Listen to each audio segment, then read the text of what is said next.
हम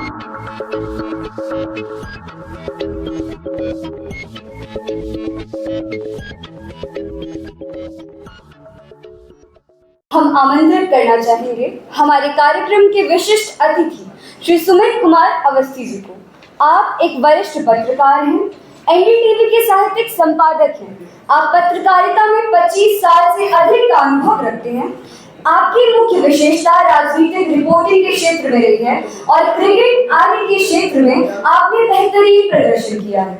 आप राजनीतिक समाचारों के साहित्यिक संपादक भी रहे हैं और दस्तक नामक कार्यक्रम के मुख्य एंकर के रूप में कार्यरत हैं। आप एक प्रभावशाली वक्ता एवं बहुमुखी प्रतिभा के धनी हैं। श्री सुमित कुमार अवस्थी जी।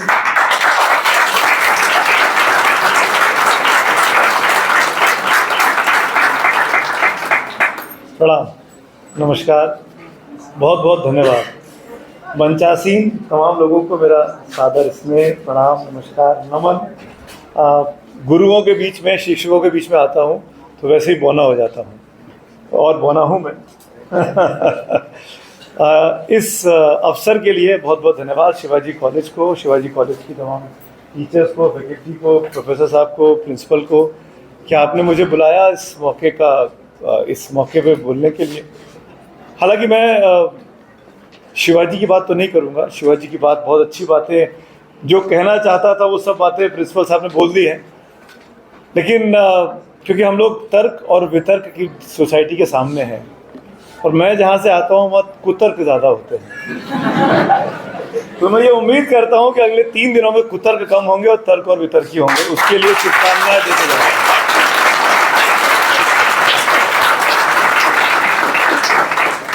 ऐसा बहुत कम होता है हमारी दुनिया में जिसको हम लोग TV channel, debate, TV shows कह लीजिए, कि यहाँ पे तर्क और वितर्क को जगह एक साथ मिल पाए।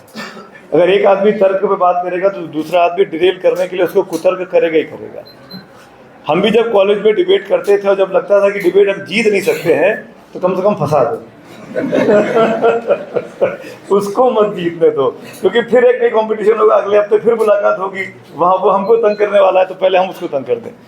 आई होप कि वो जो हेल्दी कंपटीशन होता है वो हेल्दी ही रहे, वो बहुत ही हेल्दी रहे, स्वस्थ रहे, अच्छे डिबेटर्स निकल कर आए। और जैसा कि अभी प्रिंसिपल साहब बोल रहे थे, आज के दौर में टीवी की बात कर रहा हूँ मैं, हमको ऐसे चेहरों की, ऐसे लोगों की, ऐसे आवाज़ों की, ऐसे तर्कों की बहुत आवश्यकता है जो तर्क और तथ्य पर बात करते हैं। और यहीं से आपकी नर्चरिंग शुरू हो रही है। ये आपका पहला पड़ाव कह सकते हैं, दूसरा पड़ाव कह सकते हैं। कॉलेज से, आप स्कूल से कॉलेज में आए हैं, आने वाले 3-4 साल जब तक आपका ये कोर्स ख़त्म होगा और आप हमारी दुनिया में या प्रोफेशनल दुनिया में आएंगे, चाहे पत्रकार बने या चाहे पत्रकार ना भी बने, जो भी फील्ड में आप जाएं, तो मैं उम्मीद करता हूँ कि चमकें और दूर तक दिखें, ताकि किसी को कुछ बोलने की आवश्यकता ना पड़े कि ये कौन है, ये कौन है। अपने आप आपकी पहचान बने। एक दो चीज़ें जो मेरे जीवन के मूल मंत्र हैं और मुझे लगता है कि मैं, अब वो वक्त आ गया है मेरे जीवन का, कंवर जी साहब, कि अब सोसाइटी को देना चाहिए। बहुत ले लिया, तो अब देने का वक्त है। अच्छा लगे तो अपनाइएगा, नहीं अच्छा लगे तो रिजेक्ट कर दीजिएगा। मुझे मत रिजेक्ट करिएगा, मेरे विचारों को कर दीजिएगा।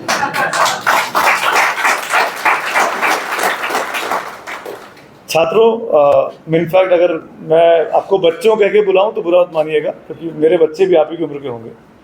तो बच्चों, मैं ये सबसे इम्पोर्टेंट चीज़ मैं टीचर्स के सामने बोल रहा हूँ, टीचर्स की इजाज़त से बोल रहा हूँ, टीचर्स से माफ़ी के साथ डिस्क्लेमर लगा के बोल रहा हूँ कि आप छात्रों को सबसे ज़रूरी चीज़ जो सिखाइए, और छात्रों के सामने बोल रहा हूँ,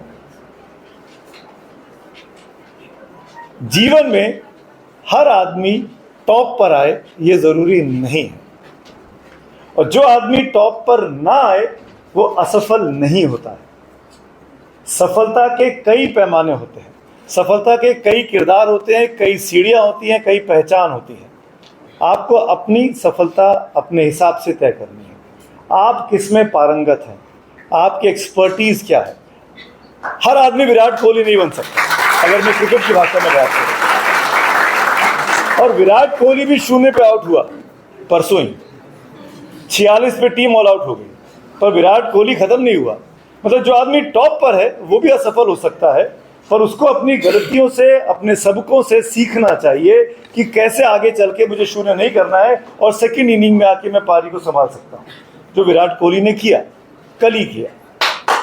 I just want to emphasize कि असफलताएं बहुत दिखेंगी इस दौर में, और ये जिस उम्र में आप लोग हैं, ये 17-18 साल से लेकर 27-28 साल तक का जो 10 साल का गैप होता है हर जीवन में, वो ऐसा लगता है कि सब चीज़ मेरी मुखालफत कर रही है, सब व्यवस्था जो है वो मेरे खिलाफ चल रही है। मेरे पेरेंट्स मेरी नहीं सुन रहे हैं, मेरे टीचर मेरे नहीं सुन रहे हैं, मेरा दोस्त मेरे साथ नहीं है, मेरा एक दोस्त वहाँ पहुँच गया, मैं यहाँ की यहाँ रह गया। ये बहुत होता है, हम सब के साथ होता है, पर कोई हिम्मत नहीं हारता।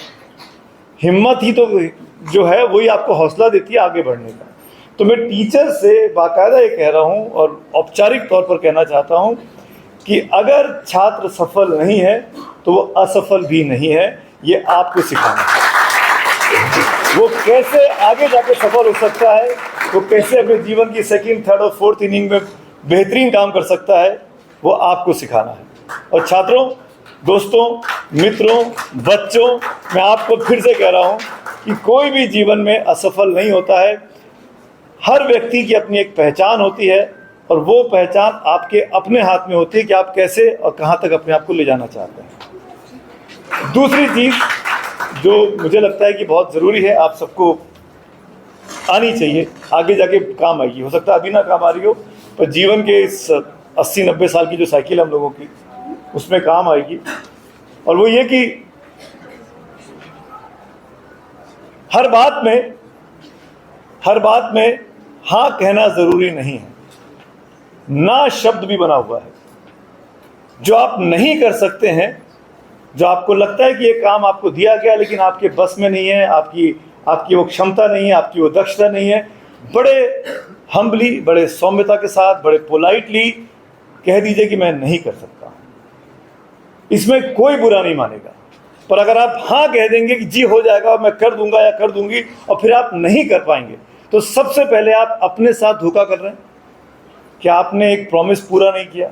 आप अपनी नज़रों में नीचे हो रहे हैं, फिर उस सामने वाले की नज़र भी नीचे हो रहे हैं जिसने आपसे वो काम करने को कहा था, फिर वो आगे से आप पे भरोसा नहीं करेगा। इसको गांठ बांध दो, और इसमें कोई गुरेज नहीं है, इसमें कोई गलती नहीं है। हर एक को हर काम नहीं आ सकता है। अगर मैं आज बोलूं सत्या नडेला से कि आप क्रिकेट खेलना है, तो क्या खेल सकता है आगे? अगर मैं आज बोलूं सुंदर पिचाई से कि नहीं, मैं तुमसे हिंदी में डिबेट करना चाहता हूं, कर सकता है क्या? नहीं कर सकता। हमारे देश की फख्र है, शान है, आन बान शान है, दुनिया में नाम कमा रहे हैं, पर उनकी अपनी एक क्षमता है, उनकी अपनी एक काबिलियत है जिसको हम सलाम करते हैं, जिसको हम सल्यूट करते हैं, जिसको हम बहुत मानते हैं। पर आज की डिबेट, आज की तारीख में अगर प्रिंसिपल साहब, भरद्वाज साहब यहाँ बैठे हुए हैं, इनकी अपनी क्षमता है। हिंदी के टीचर होकर हिंदी के प्रिंसिपल बन जाना दिल्ली यूनिवर्सिटी के इस बड़े और प्रतिष्ठित कॉलेज में, और जब से बने कॉलेज को 70 से 50 के अंदर ले आना, ये आप ही की काबिलियत की वजह से था।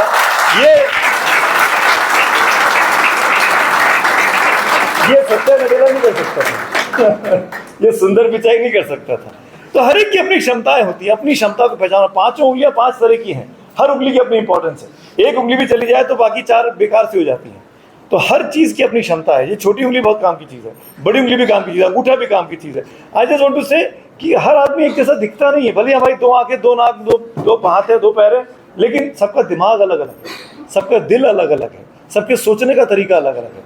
बहुत से लोगों को लग रहा होगा कि इस कमरे के अंदर कितने सारे लोग बैठे हैं, और मुझे लग रहा है कि इस कमरे को और बड़ा होना चाहिए था। इतने लोग खड़े क्यों हैं? It's like this. आप कैसे देख रहे हो चीज़ों को? नजरिया क्या है देखने का? सोच कैसी है आपकी? तो सोच को सकारात्मक रखो। इतनी सी बात कहना चाहता हूँ। दोनों उदाहरणों का एग्जाम्पल यही था कि बी पॉजिटिव इन लाइफ। और मैं गारंटी के साथ देता हूँ, कह सकता हूँ कि अगर आप सकारात्मक रहेंगे दोस्तों, आप जीवन में कुछ भी, कभी भी, कहीं भी अचीव कर सकते हैं। Just be positive. All the best. Thank you.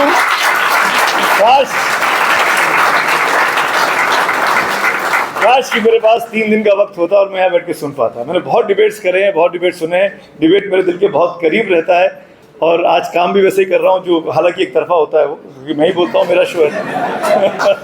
Thank you so much. All the best. शुभकामनाएं।